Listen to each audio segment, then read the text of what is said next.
PlanetTogether has flexible system settings so you can customize the app to support your daily workflows and for your convenience.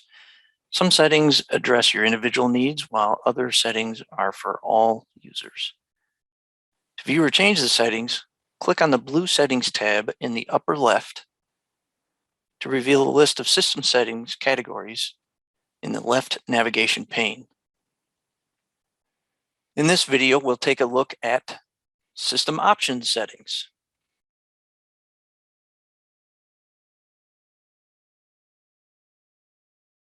In System Options, you have system settings for plant spans, where you can adjust the frozen span, the short-term span, and the planning horizon. And you can enable or disable lock or anchor activities.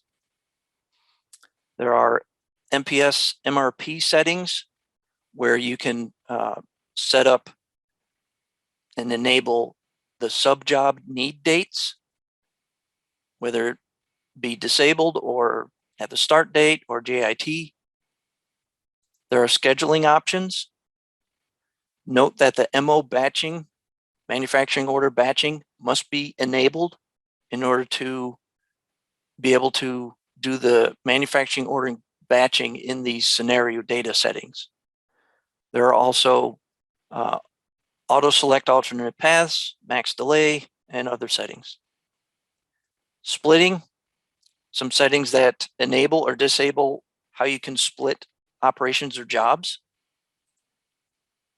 Undo and checksum, that allows you to set the settings for performing undo operations and how much memory is used to hold the undo history. User security, these are some parameters for the password complexity of a user's password, whether the passwords are required to be changed every so certain amount of days. Incoming data,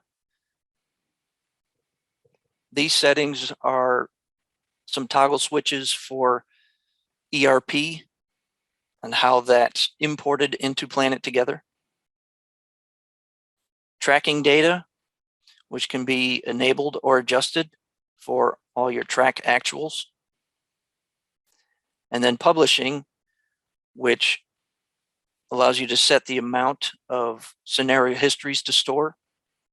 Also, you can click on the schedule report custom field script, and you can enter any kind of parameters for the fields that you want custom parameters to be included in the report, such as batch.